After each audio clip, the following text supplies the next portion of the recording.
sick as you would like to believe. Never mind. I'll carry my ideas out yet, I will return. I'll show you what can be done. You with your little peddling notions, you are interfering with me. I will return. The manager came out. He did me the honor to take me under the arm and lead me aside. He is very low, he said. He considered it necessary to sigh, but neglected to be consistently sorrowful. We have done all we could for him, haven't we? But there is no disguising the fact, Mr. Kurtz has done more harm than good to the company. He did not see the time was not ripe for vigorous action. Cautiously, that's my principle. We must be cautious yet. The district is closed to us for a time. Deplorable. Upon the whole, the trade will suffer. I don't deny there is a remarkable quantity of ivory, mostly fossil. We must save it, at all events, but look how precarious the position is, and why? Because the method is unsound. Do you, said I, looking at the shore, call it unsound method? Without doubt, he exclaimed hotly. Don't you? No method at all, I murmured after a while. Exactly, he exulted. I anticipated this. Shows a complete want of judgment. It is my duty to point it out in the proper quarter. Oh, said I, that fellow, what's his name, the brickmaker, will make a readable report for you. He appeared confounded for a moment. It seemed to me I had never breathed an atmosphere so vile, and I turned mentally to Kurtz for relief, positively for relief. Nevertheless, I think Mr. Kurtz is a remarkable man, I said with emphasis. He started, dropped on me a heavy glance, said very quietly, he was, and turned his back on me. My hour of favor was over. I found myself lumped along with Kurtz as a partisan of methods for which the time was not ripe. I was unsound. Ah! But it was something to have at least a choice of nightmares. I had turned to the wilderness really, not to Mr. Kurtz, who, I was ready to admit, was as good as buried. And for a moment it seemed to me as if I also were buried in a vast grave full of unspeakable secrets.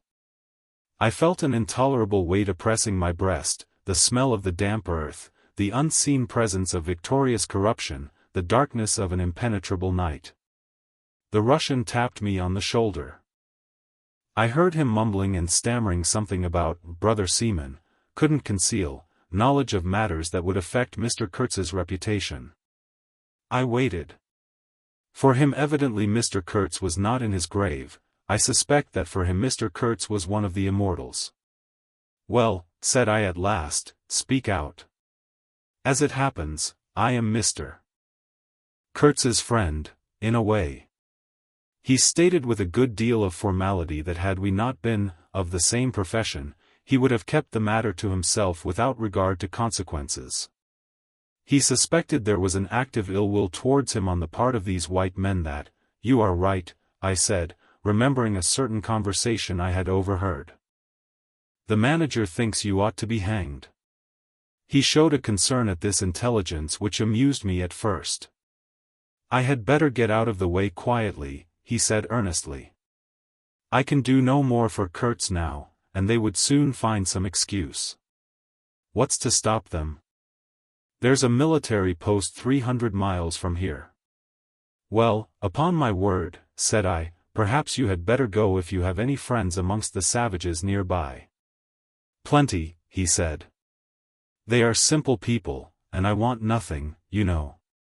He stood biting his lip, then, I don't want any harm to happen to these whites here, but of course I was thinking of Mr.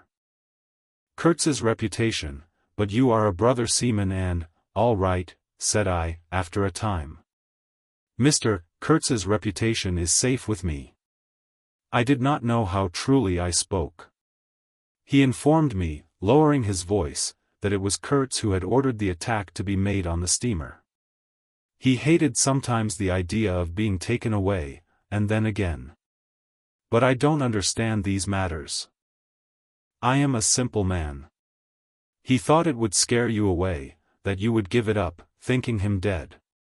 I could not stop him. Oh, I had an awful time of it this last month. Very well, I said. He is all right now. Yes, he muttered, not very convinced apparently. Thanks, said I shall keep my eyes open. But quiet, he urged anxiously. It would be awful for his reputation if anybody here. I promised a complete discretion with great gravity. I have a canoe and 3 black fellows waiting not very far. I am off. Could you give me a few Martini Henry cartridges? I could, and did, with proper secrecy. He helped himself, with a wink at me, to a handful of my tobacco. Between sailors, you know, good English tobacco. At the door of the pilot house he turned round. I say, haven't you a pair of shoes you could spare? He raised one leg. Look. The soles were tied with knotted strings sandalwise under his bare feet. I rooted out an old pair, at which he looked with admiration before tucking it under his left arm. One of his pockets, bright red, was bulging with cartridges, from the other, dark blue, peeped Towson's inquiry, etc., etc. He seemed to think himself excellently well equipped for a renewed encounter with the wilderness. Ah! I'll never meet such a man again. You ought to have heard him recite poetry, his own, too, it was, he told me. Poetry. He rolled his eyes at the recollection of these delights. Oh, he enlarged my mind. Goodbye, said I. He shook hands and vanished in the night.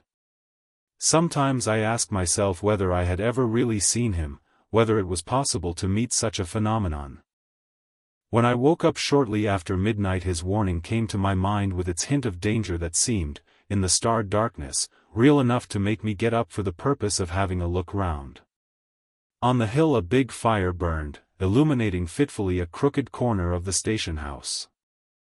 One of the agents with a picket of a few of our blacks, armed for the purpose, was keeping guard over the ivory, but deep within the forest, red gleams that wavered, that seemed to sink and rise from the ground amongst confused columnar shapes of intense blackness, showed the exact position of the camp where Mr. Kurtz's adorers were keeping their uneasy vigil.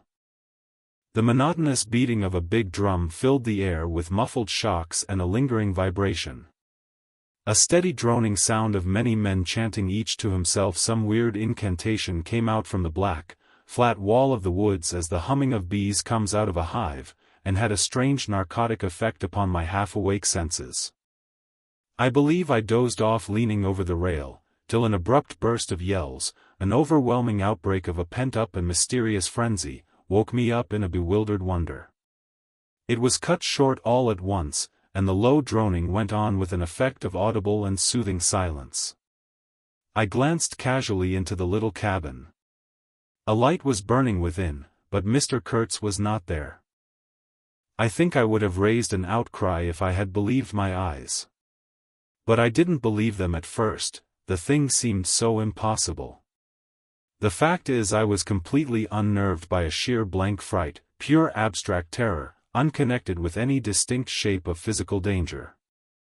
What made this emotion so overpowering was, how shall I define it, the moral shock I received, as if something altogether monstrous, intolerable to thought and odious to the soul, had been thrust upon me unexpectedly.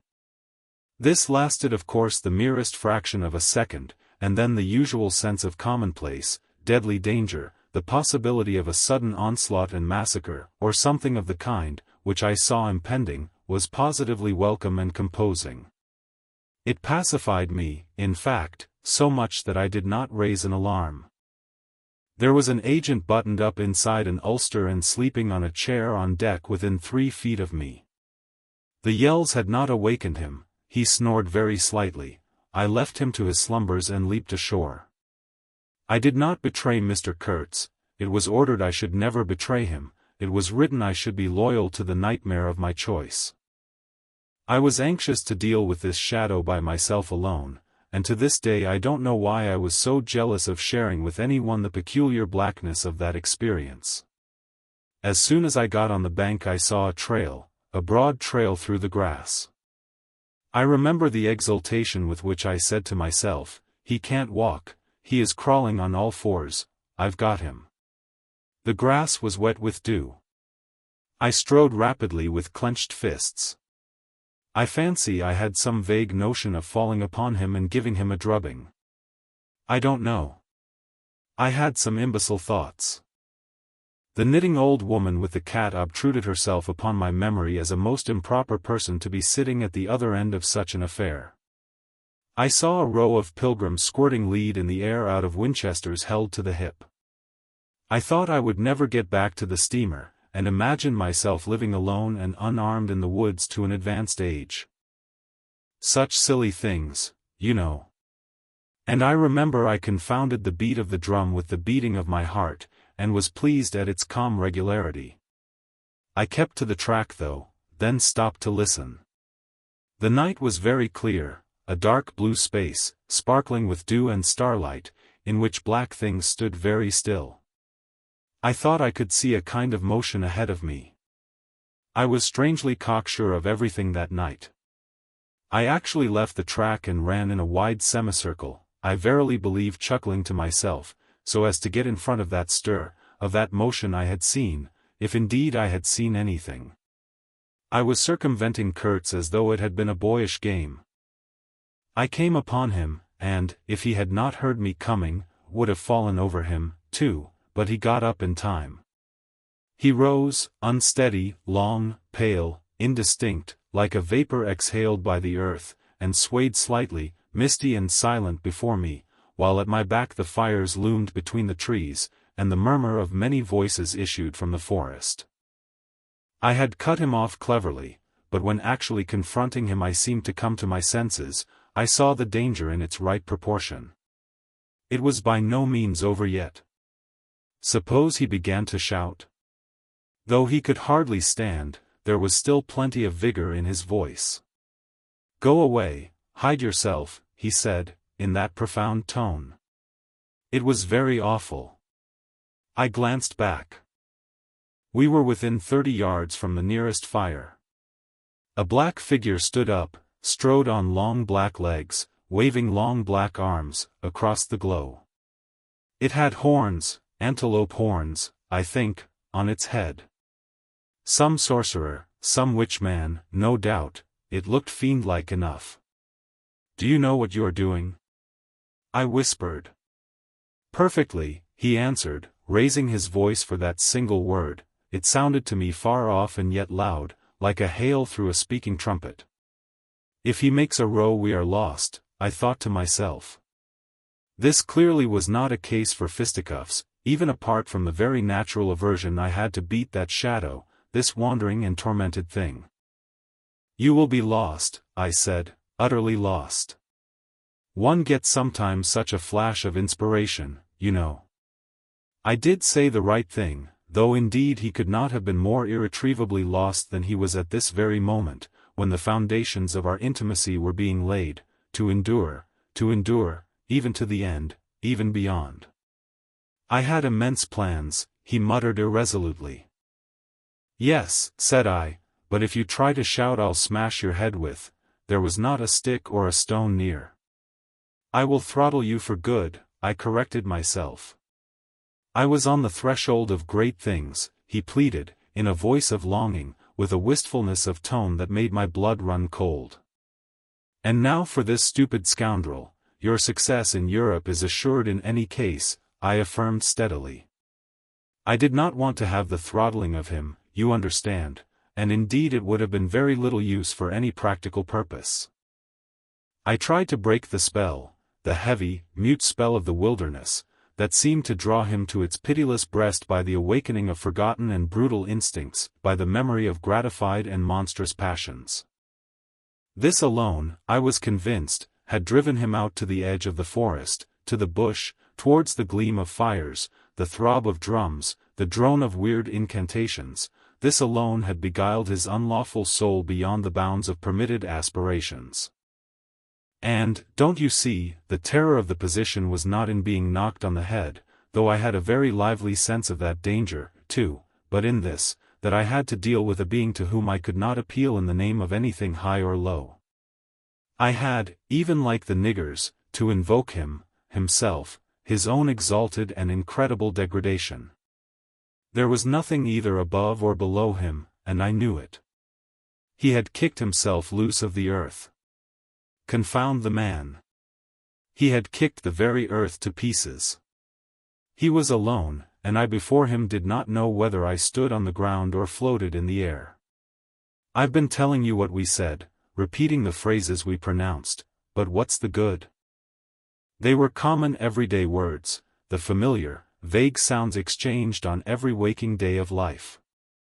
But what of that? They had behind them, to my mind, the terrific suggestiveness of words heard in dreams, of phrases spoken in nightmares. Soul. If anybody ever struggled with a soul, I am the man. And I wasn't arguing with a lunatic either. Believe me or not, his intelligence was perfectly clear, concentrated, it is true, upon himself with horrible intensity, yet clear, and therein was my only chance, barring, of course, the killing him there and then, which wasn't so good, on account of unavoidable noise. But his soul was mad. Being alone in the wilderness, it had looked within itself, and, by heavens, I tell you, it had gone mad. I had, for my sins, I suppose, to go through the ordeal of looking into it myself. No eloquence could have been so withering to one's belief in mankind as his final burst of sincerity. He struggled with himself, too. I saw it, I heard it. I saw the inconceivable mystery of a soul that knew no restraint, no faith, and no fear, yet struggling blindly with itself. I kept my head pretty well, but when I had him at last stretched on the couch, I wiped my forehead, while my legs shook under me as though I had carried half a ton on my back down that hill. And yet I had only supported him, his bony arm clasped round my neck, and he was not much heavier than a child. When next day we left at noon, the crowd, of whose presence behind the curtain of trees I had been acutely conscious all the time, flowed out of the woods again, filled the clearing, covered the slope with a mass of naked, breathing, quivering, bronze bodies. I steamed up a bit, then swung downstream, and 2,000 eyes followed the evolutions of the splashing, thumping, fierce river demon beating the water with its terrible tail and breathing black smoke into the air. In front of the first rank, along the river, 3 men, plastered with bright red earth from head to foot, strutted to and fro restlessly. When we came abreast again, they faced the river, stamped their feet, nodded their horned heads, swayed their scarlet bodies. They shook towards the fierce river demon a bunch of black feathers, a mangy skin with a pendant tail, something that looked a dried gourd. They shouted periodically together strings of amazing words that resembled no sounds of human language, and the deep murmurs of the crowd, interrupted suddenly, were like the responses of some satanic litany. We had carried Kurtz into the pilot house. There was more air there. Lying on the couch, he stared through the open shutter. There was an eddy in the mass of human bodies, and the woman with helmeted head and tawny cheeks rushed out to the very brink of the stream. She put out her hands, shouted something, and all that wild mob took up the shout in a roaring chorus of articulated, rapid, breathless utterance. "Do you understand this?" I asked. He kept on looking out past me with fiery, longing eyes, with a mingled expression of wistfulness and hate. He made no answer, but I saw a smile of indefinable meaning, appear on his colorless lips that a moment after twitched convulsively. "Do I not?" he said slowly, gasping, as if the words had been torn out of him by a supernatural power. I pulled the string of the whistle, and I did this because I saw the pilgrims on deck getting out their rifles with an air of anticipating a jolly lark. At the sudden screech there was a movement of abject terror through that wedged mass of bodies. Don't you frighten them away," cried someone on deck disconsolately. I pulled the string time after time. They broke and ran, they leaped, they crouched, they swerved, they dodged the flying terror of the sound. The 3 red chaps had fallen flat, face down on the shore, as though they had been shot dead. Only the barbarous and superb woman did not so much as flinch, and stretched tragically her bare arms after us over the somber and glittering river. And then that imbecile crowd down on the deck started their little fun, and I could see nothing more for smoke. The brown current ran swiftly out of the heart of darkness, bearing us down towards the sea with twice the speed of our upward progress, and Kurtz's life was running swiftly, too, ebbing out of his heart into the sea of inexorable time. The manager was very placid, he had no vital anxieties now, he took us both in with a comprehensive and satisfied glance. The affair had come off as well as could be wished. I saw the time approaching when I would be left alone of the party of unsound method. The pilgrims looked upon me with disfavor. I was, so to speak, numbered with the dead.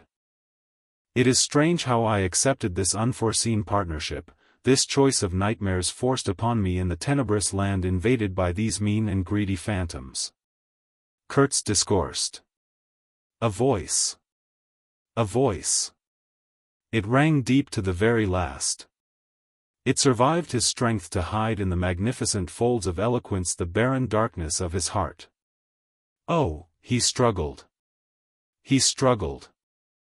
The wastes of his weary brain were haunted by shadowy images now, images of wealth and fame revolving obsequiously round his unextinguishable gift of noble and lofty expression. My intended, my station, my career, my ideas, these were the subjects for the occasional utterances of elevated sentiments. The shade of the original Kurtz frequented the bedside of the hollow sham, whose fate it was to be buried presently in the mold of primeval earth. But both the diabolic love and the unearthly hate of the mysteries it had penetrated fought for the possession of that soul satiated with primitive emotions, avid of lying fame, of sham distinction, of all the appearances of success and power.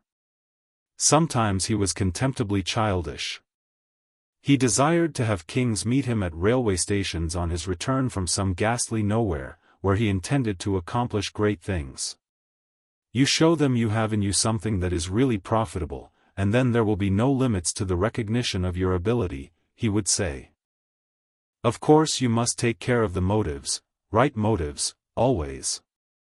The long reaches that were like one and the same reach, monotonous bends that were exactly alike, slipped past the steamer with their multitude of secular trees looking patiently after this grimy fragment of another world, the forerunner of change, of conquest, of trade, of massacres, of blessings. I looked ahead, piloting. "Close the shutter," said Kurtz suddenly one day, "I can't bear to look at this." I did so. There was a silence. "Oh, but I will wring your heart yet," he cried at the invisible wilderness.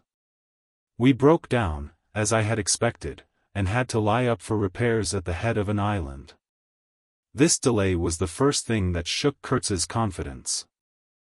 One morning he gave me a packet of papers and a photograph, the lot tied together with a shoestring. "Keep this for me," he said. "This noxious fool," meaning the manager, "is capable of prying into my boxes when I am not looking." In the afternoon I saw him. He was lying on his back with closed eyes, and I withdrew quietly, but I heard him mutter, "Live rightly, die, die." I listened. There was nothing more. Was he rehearsing some speech in his sleep, or was it a fragment of a phrase from some newspaper article? He had been writing for the papers and meant to do so again, for the furthering of my ideas. It's a duty. His was an impenetrable darkness. I looked at him as you peer down at a man who is lying at the bottom of a precipice where the sun never shines. But I had not much time to give him, because I was helping the engine driver to take to pieces the leaky cylinders, to straighten a bent connecting rod, and in other such matters. I lived in an infernal mess of rust, filings, nuts, bolts, spanners, hammers, ratchet drills, things I abominate, because I don't get on with them. I tended the little forge we fortunately had aboard, I toiled wearily in a wretched scrap heap, unless I had the shakes too bad to stand. One evening coming in with a candle I was startled to hear him say a little tremulously, "I am lying here in the dark waiting for death." The light was within a foot of his eyes. I forced myself to murmur, "Oh, nonsense," and stood over him as if transfixed. Anything approaching the change that came over his features I have never seen before, and hope never to see again. Oh, I wasn't touched. I was fascinated. It was as though a veil had been rent. I saw on that ivory face the expression of somber pride, of ruthless power, of craven terror, of an intense and hopeless despair. Did he live his life again in every detail of desire, temptation, and surrender during that supreme moment of complete knowledge? He cried in a whisper at some image, at some vision. He cried out twice, a cry that was no more than a breath, the horror. The horror. I blew the candle out and left the cabin. The pilgrims were dining in the mess room, and I took my place opposite the manager, who lifted his eyes to give me a questioning glance, which I successfully ignored. He leaned back, serene, with that peculiar smile of his sealing the unexpressed depths of his meanness. A continuous shower of small flies streamed upon the lamp, upon the cloth, upon our hands and faces. Suddenly the manager's boy put his insolent black head in the doorway, and said in a tone of scathing contempt, "Mr. Kurtz, he dead." All the pilgrims rushed out to see. I remained, and went on with my dinner. I believe I was considered brutally callous. However, I did not eat much. There was a lamp in there, light, don't you know, and outside it was so beastly dark. I went no more near the remarkable man who had pronounced a judgment upon the adventures of his soul on this earth. The voice was gone. What else had been there? But I am of course aware that next day the pilgrims buried something in a muddy hole. And then they very nearly buried me. However, as you see, I did not go to join Kurtz there and then. I did not. I remained to dream the nightmare out to the end, and to show my loyalty to Kurtz once more. Destiny. My destiny. Droll thing life is, that mysterious arrangement of merciless logic for a futile purpose. The most you can hope from it is some knowledge of yourself, that comes too late, a crop of unextinguishable regrets. I have wrestled with death. It is the most unexciting contest you can imagine. It takes place in an impalpable grayness, with nothing underfoot, with nothing around, without spectators, without clamor, without glory, without the great desire of victory, without the great fear of defeat, in a sickly atmosphere of tepid skepticism, without much belief in your own right, and still less in that of your adversary. If such is the form of ultimate wisdom, then life is a greater riddle than some of us think it to be. I was within a hair's breadth of the last opportunity for pronouncement, and I found with humiliation that probably I would have nothing to say. This is the reason why I affirm that Kurtz was a remarkable man. He had something to say. He said it. Since I had peeped over the edge myself, I understand better the meaning of his stare, that could not see the flame of the candle, but was wide enough to embrace the whole universe, piercing enough to penetrate all the hearts that beat in the darkness. He had summed up, he had judged. The horror. He was a remarkable man. After all, this was the expression of some sort of belief, it had candor, it had conviction, it had a vibrating note of revolt in its whisper, it had the appalling face of a glimpsed truth, the strange commingling of desire and hate. And it is not my own extremity I remember best, a vision of grayness without form filled with physical pain, and a careless contempt for the evanescence of all things, even of this pain itself. No. It is his extremity that I seem to have lived through.